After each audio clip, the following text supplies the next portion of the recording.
came here to work on my addiction and anger problems. I had real bad anger problems. This is my first time in jail. I realized that I have an addiction problem. I wasn't doing the right things on the street at all. I'm here for playing with firearms and selling drugs. My sole purpose of coming here was because I heard that coming to this program is like having a feather in your hat, so it looks good for you for when you go for parole or if you try to go for advising and vote. So I figured that if I completed this program, it would help me with that.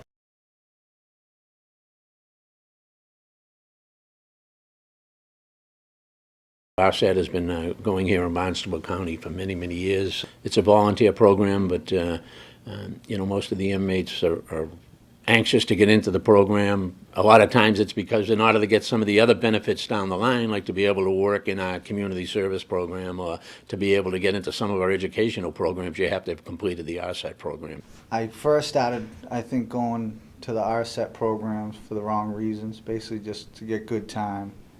But you have no choice but to take a look at what keeps bringing you back to situations like these.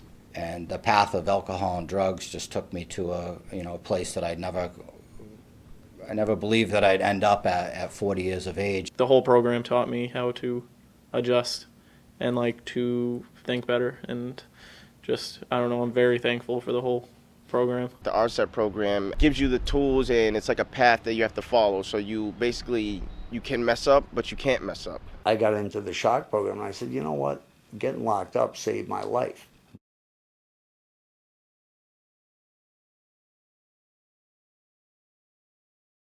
AdCare has a very long history of connection with the Barnstable County Sheriff's Office. We actually did a technical assistance project in about 2000 to come in and look at what was right and what was not right, what was working, make some suggestions for improvements. And part of the suggestion at that time was to redesign the program from a clinically specific, individual-driven program to a therapeutic community model where the emphasis was not on the individual clinician but on the community at large and changing behavior and focusing on addiction recovery, utilizing the power of the peer group.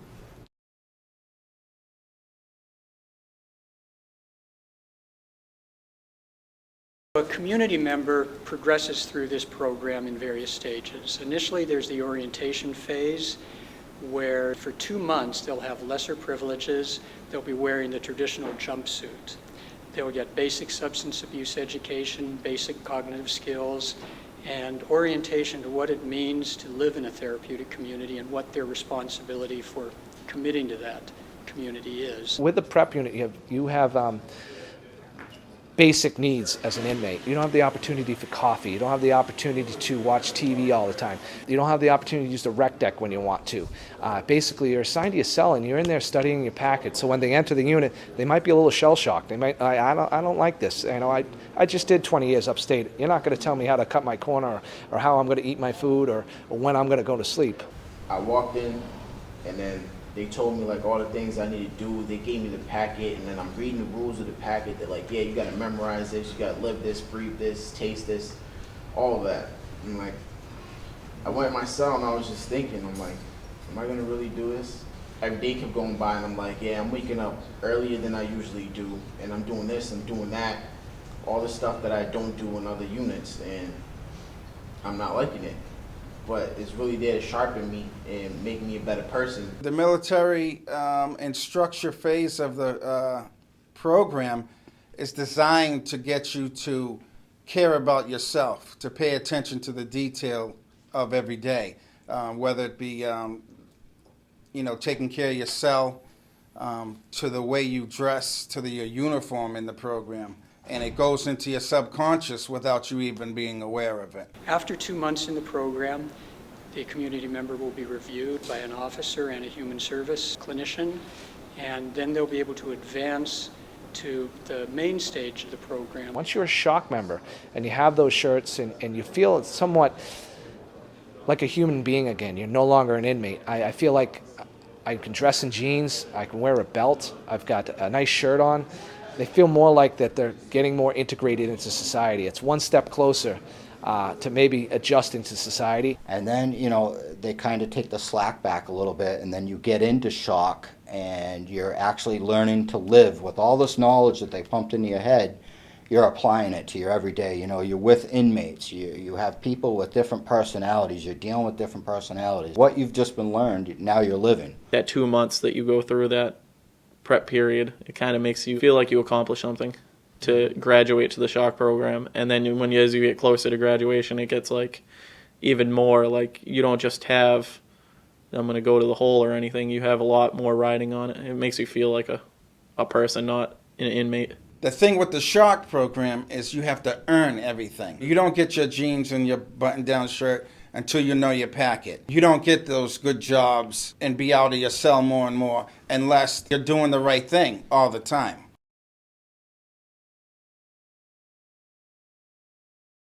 In here, it is like a community, so if someone's having a hard time, you'll see several inmates go over and talk to them to help them, encourage them. It isn't just a bunch of group of guys in jail. It turns into like a brotherhood. You know, guys look out for one another. It's working as a team. It's like seeing somebody that needs help and you turn around and you go out of your way to go help them. Or somebody that's screwing up, you go to that person and straighten them out or help out any way you can. That's military bearing, you know. You don't just think of yourself, you think of everybody. We're a whole team here, okay? And it's nice to see that everybody's coming together more than not and helping each other out. When I needed help, there was people there, there was staff members there, so now in a way, I can be the person that helps these people. And it's different when it's coming from an inmate, when I can tell someone, hey, listen, you don't want this life, you want to do this in life, you want to get out and do the right thing, you don't want to be in jail your whole life coming back and forth. To me, that's what really made me try in this program. And now, like he said, I'm head squad leader, and I can do that stuff. I can help people, and to me, that makes me feel good. It makes me feel like I accomplished something. That's the whole idea of this community. It's a therapeutic community. It works because, again, the unit officer here is for security. It's the community in here that embraces the new inmate, and they guide and direct. They pretty much are squad leaders that are assigned in here, have been brought to a standard where we're looking for, and they're modeling what we're trying to teach in this program. And those guys are responsible for guiding and directing a prep member into the shock program. You know, other people help you out with little things. Make sure your shirt's tucked in, make sure your creases are good, you know, make sure this is where it's supposed to be or that's how it's supposed to be. And as they start to help you out with these little things, you notice maybe you catch them slipping up one day and you help them out. And now you're helping the next guy out, you know, and he wants to help someone else out. And then all of a sudden you're in shock.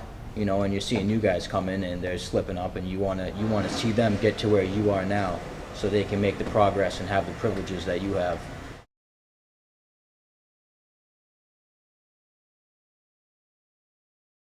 Peer support is really what institutes the change here. We'll teach skills for change in our different classes here, cognitive skills, life skills, anger management, things like that. But the real practice of these skills takes place in the community here. It's a positive attitude in here. Other parts of the jail, there's a lot of negativity. In here, it's more positive, more uplifting. There's a sense of mutual respect between the inmates and the officers. Everybody here is helpful. Everybody, you know, we all know we come from different backgrounds, different charges, different ways of thinking.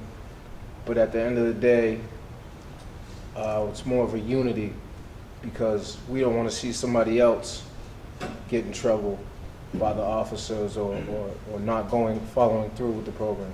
I ended up becoming a leader at the end, and we worked with the staff, and we had like meetings with the staff and officers on how everything was being run, so everything would run smoothly. And if somebody was having a problem, we try to there was always somebody else that, if a counselor couldn't get to the person, or there was other inmates that actually cared. I mean, I have kids that are outside right now that did the program with me that come visit me at work and talk to me when they have problems and everything. The one guy just got off a fishing boat and he was almost relapsing, and he came and talked to me, and he said it was important, and I came out of work and I talked to him, and it kind of put him in a different direction.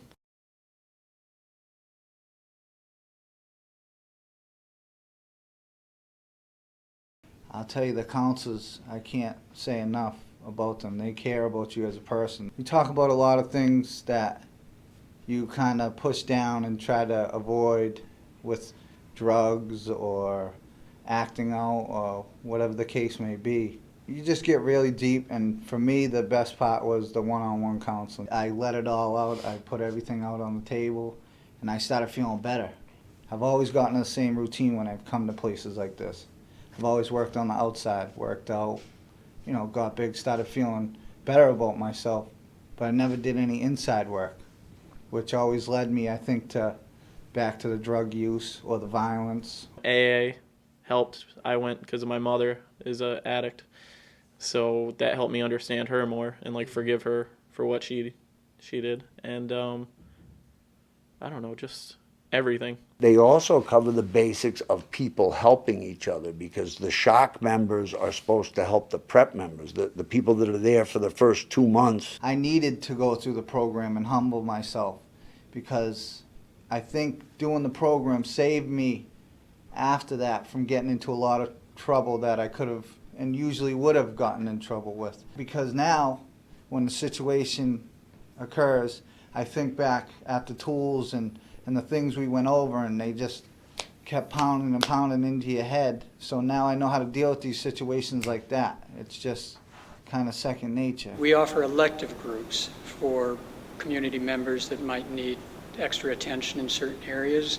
So we've established elective classes that include anger management, mindfulness-based emotional intelligence, meditation class. We have parenting groups. As I left, when you said how good is the program, I said to Roger Allen, the mindful meditation, the anger management, and the recovery and relapse that were all optional, I said, those are 3 things that and here I am now being hard correctional. You know, I'm a convict saying, give them more. What's really required also in a therapeutic community is to have a very recognizable rational authority that can utilize program principles to intervene and support problems when they do arise, and they're always going to arise. This is primarily the role of an officer in here, and an officer can use program principles like our 5 steps of decision making to intervene and help a community member get through some of the rough spots and help change behaviors. So the rational authority that falls on the shoulders of the officer here really demonstrates the ability to hold an inmate accountable and to change the inmate, which we now call a community member, from that sense of being a victim and changing him out of that victim stance to a stance of accountability. Try to mirror society. What would it be like out in general public, reintegrating back into society?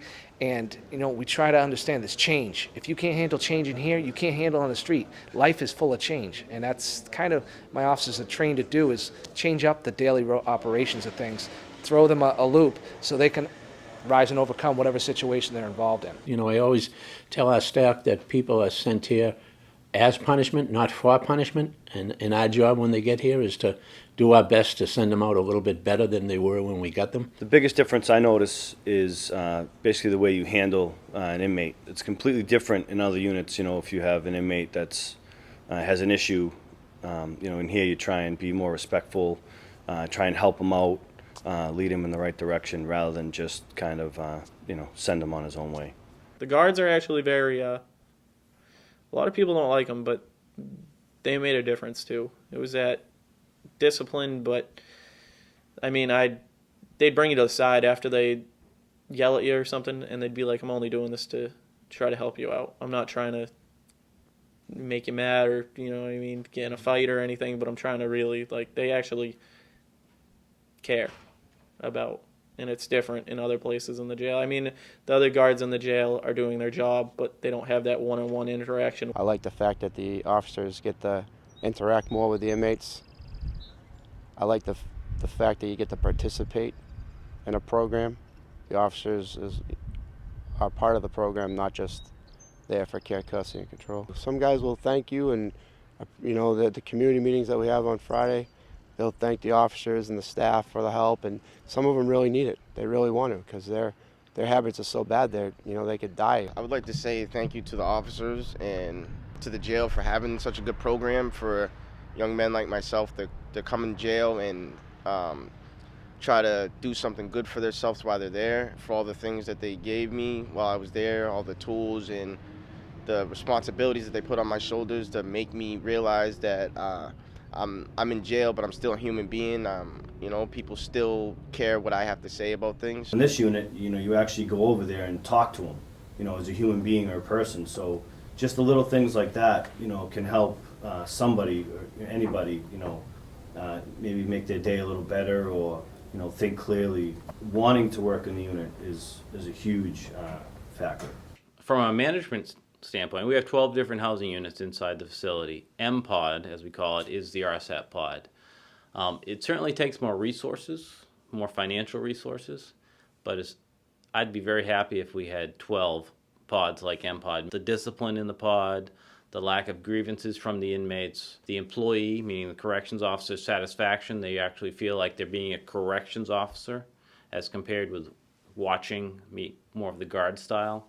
So people want to work in M-Pod. The human services staff and the security staff work very well together. It's a partnership. It's a team. That's why it works. As an administrator, it's the pod we get the least amount of complaints from. Communication's key. If you don't have it amongst the people you're working with, things are going to drop. Loopholes are going to be made, and you're not going to get the product you're looking for. One of the things that Barnstable County has been really good at, and I feel has been a huge difference in the effectiveness of the program, is that we do cross-training with the officers. We're invited into the academy to present about human services and our change programs. So they get to see us as part of their team. We get to see them as part of their team. And I think that's a key. When we understand that we are maybe on different sides of the street sometimes, walking down the road, but we're heading towards the same goal, and that's the key. The program staff is just as important as the security staff, and that's the big thing about this. So, and I will say that it's been it's a surprising factor that we've overcome, and it's the guys and girls who work the program have really nailed it home, you know, and we're happy with it. I think understanding the culture that you work in, of the institution you're working in, is really important. And not to push issues. You learn to sort of do the dance with the institution and respect what they have to do. And it grows, but patience, showing up with the right attitude, and acceptance.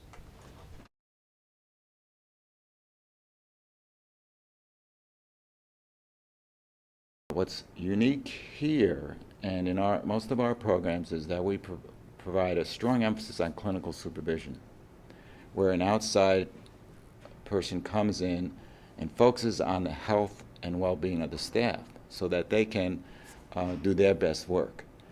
Because working in corrections is a high-stress occupation, whether you're in a uniform or in civilian clothes. And it's important to stay healthy, to work on it, keep your own issues so they don't flood out with the inmates, with other staff, and that's what clinical supervision does.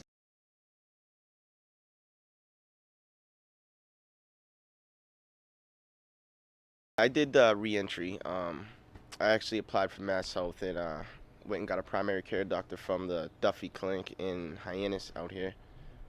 So it helped me out when I was in there that I could actually sign up for something, so when I got out, I'd have it all set up for me. So we realized that, you know, finally, that if we have folks coming to jail and we just have them do their time here and then send them right back to where they came from, we're going to see them again, you know. So that aftercare, once they leave the correctional facility, is extremely important as well, to make sure we, you know, do what our goal is and reduce recidivism. When they find out that you get parole or that you're going to be released, they'll come and talk to you. A bunch of one of the counselors, they have different counselors for each thing, and they come sit you down and talk to you about what you want to do when you get out and how you feel, if you feel like you need to go to a sober house or drug counseling or anything. And they set me up with my papers to see parole and probation too, so I wasn't clueless when I came outside. But when they get out, the inmate not only has the appointment set up, but they have a relationship developed with Gosnell itself. And hopefully, if everything goes right, they have that health insurance, Mass Health we call it here, So there's no break in the care. They have the appointment, they have the insurance, they have someone, a caseworker following up with them. It's critically important. A lot of inmates we found before this program, you might give them a referral card, you might give them a brochure that says, here's Gosnell, this will work for you. But they're either not able to or just simply don't have the motivation to call and make that first appointment. It was a barrier to treatment, as was health insurance. So we've knocked down those two barriers, and we found so far that inmates actually show up for their appointment and they continue that care, which certainly gives them a greater chance to not come back here.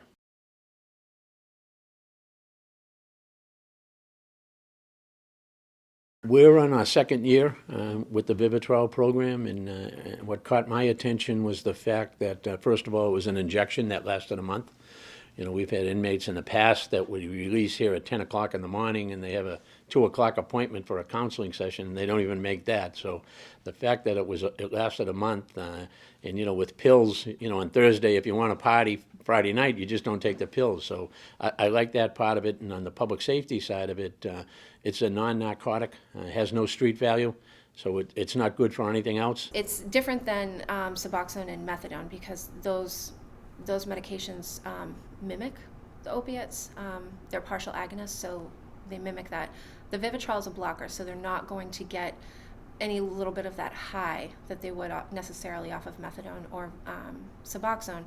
It's a monthly shot. They don't have to take something every single day. The dangers of that can be that, you know, if somebody were to use an opiate, there is a chance that they could overdose if they're using because they're not going to get that high and they're not going to get that buzz that they would. So that can be a struggle, and that has to be explained to them, and they have to be a good candidate for that. With the Vivitrol, there are certain requirements. They don't just come in for a monthly shot. They have to be coming in weekly, getting drug screens, seeing an outpatient therapist, and they do have to have their medical care there as well because they want to make sure that they're getting the best possible treatment. That's one of the reasons we want to make sure they have health insurance when they leave here. Health insurance will cover the Vivitrol as well as the counseling sessions that are needed. So far, we've had great success. I mean, we have, I think we've treated about 87 inmates so far with Vivitrol, and the majority of them show up for that next appointment, and a good percentage of them have been on the straight and narrow since, and some of them have taken the Vivitrol for several months and now are off the Vivitrol and still sober and you know, getting on with their lives. It's the first time I've ever had health insurance. They would have helped me get a job, but I had a job when I came out. Everything. I mean, a phone number if I needed to call one of the counselors here to talk about anything. Just, I felt comfortable leaving.